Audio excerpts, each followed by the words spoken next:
CEO, CFO, Director of Sustainability, Director of Facilities, Engineering, they all have different messages. You need to have a basket of tuning forks, like you might use when tuning up a piano. The CFO, bing, it's going to be a different thing than, bing, a Director of Sustainability. Okay? So, let's talk about what it takes to really sell efficiency effectively. Number one, you need an elevator pitch. What's an elevator pitch? Well, can you tell me in 30 seconds how you will create value for me? I will tell you from studied observation, being in this business for 20 years, most of you in this room would stumble over the 30-second elevator pitch without practicing it. Most of your people would stumble, and by stumble, I mean everybody in your organization would not be on the same page. And that's unfortunate because they have to be. Okay? We recently had an event where we actually went through the elevator pitches, an elevator pitch exercise, and the first version of the quote-unquote 30-second elevator pitch, written on a legal pad, without speaking it, when it was read, it sounded like a poorly written public service announcement on AM radio. But after people shook out the stage fright and just got rid of the legal pad, just talked about how they created value, and we gave them the strategies for, wait a second, don't speak for more than a sentence or two without asking a question or pausing. Make it humorous.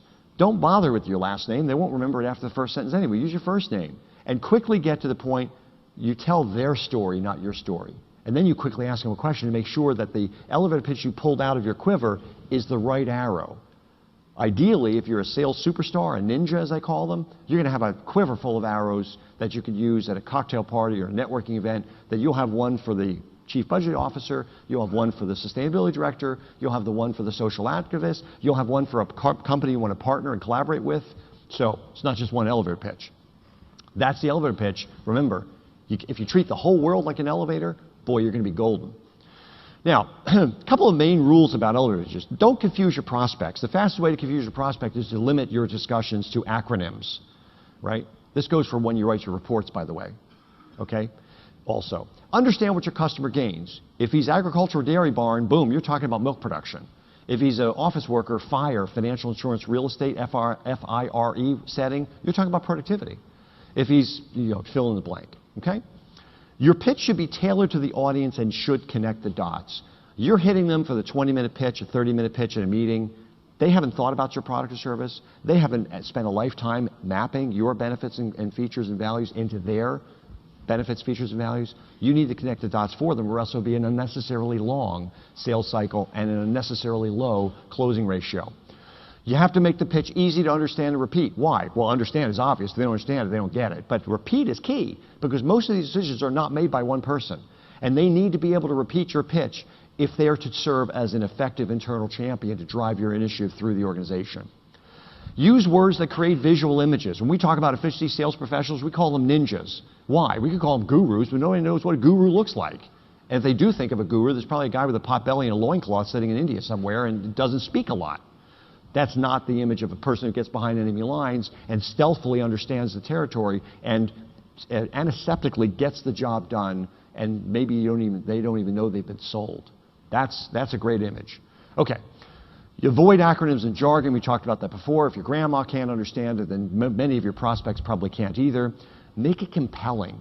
If you go up and you say, it's interesting. I've been talking to a variety of people in your organization, and it seems to me that your energy costs are about double the national average. Another way to look at it is, we benchmarked your building, and we found that on a normalized scale done by an independent, government, unbiased source, Energy Star, this building is a 32.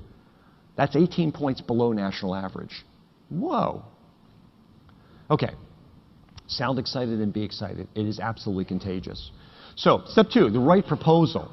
Once you get people interested, now you have to tell them what you're going to do, or at least what you propose. So you ask yourself, what's the ideal length for a proposal? Okay? Most people say, well, we try to get it to 5 or 10 pages. Forget about it. Forget about it. The industry could learn a lot from this one book, and you can get it on Amazon, electronic download, for about $13.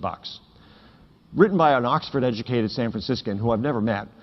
This guy chronicles his opportunity of doing business with Adnan Khashoggi, who many of you may recognize is the name of the wealthiest man in the world in the 1980s, long before Warren Buffett and Bill Gates took that mantle on. Bottom line is, Adnan Khashoggi had a checkered past. He was an arms dealer. And Patrick Riley wanted to go to some war-torn part of the world and set up some material distribution situation that Adnan Khashoggi both had contacts and capital to make happen. He sends Adnan Khashoggi a 50-page proposal. Adnan says, first of all, he sends him a brief telex. He says something like, listen, I admire your chutzpah for reaching out to me directly, but I got to tell you something. The 50-page proposal doesn't cut it. Most of the time, my lieutenant would just pitch it overboard. But since I happened to see it and I happened to read a couple pages of it, I think there's some merit here. If you care to join me on my yacht in the Mediterranean, I will tell you what you should have written me in a single page. I don't know about you, but when the wealthiest man in the world invites you onto his yacht in the Mediterranean, you don't say, well, it's kind of a shame. I would have loved to have gone, but I'd rather just watch reruns of Cheers on Netflix tonight. So, alas, he goes. He cools his heels in Monaco for 4 days. At 2 o'clock in the morning on a Tuesday, he's summoned by a skiff to go to the yacht, Adnan's yacht, and he spends 2 hours with the big man, and the big man tells him what should have been in the proposal. What is it? These are quotes from the book. I'll let you read the book. It's a pretty quick read, and it's got examples in the back of the book. It succinctly expresses all the facts, the reason and conditions surrounding and undertaking your project. It uses persuasive language, think connecting dots, to build a case for approval. It proposes a specific course of action, which, by the way, most executive summaries don't do, and it fulfills all these qualifications within a single printed page. That's key. Now, why only one page? Well, for one thing, the process of actually ferreting out all of these pitfalls and really focusing on the stuff that's most important, that will probably be the best outcome of the exercise, because if you spend 5 to 8 hours to write one of these things, you will have eliminated all the fluff. And guess what? One-page proposals make great fodder for 15 and 30-second elevator pitches. Okay? Why else? Most people are multitasking in their lives. Most people are focused on other things. You'll do well if you can even get 3 to 4 minutes of executive attention. Okay? 400 words for someone who hasn't taken a speed reading course is about the limit of what you can do in 3 to 4 minutes. It's the attention span of many high-level decision makers. If you can put one page in front of that person, all of a sudden, you've opened a door. Imagine the two outcomes. One, you take the time to be the adult in the relationship and to boil down all of your merits onto a single page. The other is you do what everybody else does. A nice eye candy slide of their building on the front of a 50-page proposal, 3, 4, 5, 6 pages about who you are as a company, and blah, blah, blah, blah, blah. And then what they should do in unintelligible, acronyms and things that you'd have to be, a research scientist at Oak Ridge National Lab to understand what the heck you're talking about, and a bunch of histograms and photographs of mechanical equipment that this guy's never seen in his life. And it's all in 50 pages. So the assistant comes in and drops 2 things on the executive's desk. Which is he going to look at? Pretty obvious. Which is he going to act on? Pretty obvious. Which one could be passed to another executive at a meeting, and that person could equally understand what was being talked about? It's pretty obvious, okay? And in fact, let me just give you a little bonus content that I wasn't planning on speaking about today. When you get into a selling situation, you have your best internal champion who's closest to you. Your job is to do the power of 12. God willing, you're going to get contact with a bunch of other people who understand what's happening in that organization, who puts their pants on in the morning and what they want to do when they put their pants on, what the organization stands for, how you might make the organization easier to manage, how you might add value to the organization.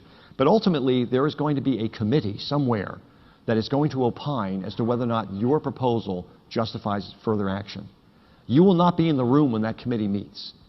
And unless you think that you can put someone in the back room under anesthesia and implant a chip in his head so he'll be able to compellingly convey all of your benefits in that committee meeting, the chances of that happening are slim to none, slim just left. So you need to have something that can be put into that meeting, in that committee, where you're not there, and you can actually make that sale without having the persons, even your best internal champions, being fully educated on what the pros and cons and objection handling would be and that sort of thing. So the one-page proposal is golden for that. Okay, so what appears on that one page? The title and subtitle, very, very key. Label and define the entire proposal in 2 lines, because a totally jaded, hard-boiled, overworked, understaffed professional is going to look at that and say, do I even take the 3 to 4 minutes to read the rest of the page? The target and secondary target. So he only has to go down another 3 or 4 inches, or 3 or 4 lines to say, ooh, this sounds like something that might make my job easier. Next one is the rationale. Why is this proposed action necessary? The next section is the financials, which are taken from a separate 1-page financial summary. So you talk about the three metrics, simple payback period, ROI, and IRR. And then you talk about the other three metrics, net present value, savings invest ratio, modified internal rate of return, but it's on one ribbon, right about an inch in the middle of the page. So bam, you can focus right on what's this going to mean to me as a company. Status, exactly where things stand at the moment. What does that mean? It's literally a checklist for the manager to say, what would I want to have checked off for me to give approval to this initiative? Did you test the product? Yes. Did you do a pilot? Yes. Did you check with the utility, make sure it's rebate eligible? Yes. Did you talk to the manufacturer? Have this thing been in business for more than a couple? Yes. Is the contractor willing to wait for the rebate payment so we don't have to put the money out and wait for the utility to come? Yes. Boom, boom, boom, boom, boom. All right, now I feel pretty good. Now, bam, you get down to the action statement. It clarifies exactly what the recipients should do. Talk about step 3, the right figures. Decisions are often driven by emotion, and then they're justified with the financials, okay? It's like the guy who wants to buy a Porsche Cayenne, and he says to his wife, listen, I know it's an $85,000 car, but at my billing rate, if I can get to the office 20 minutes faster, I can pay the car payment.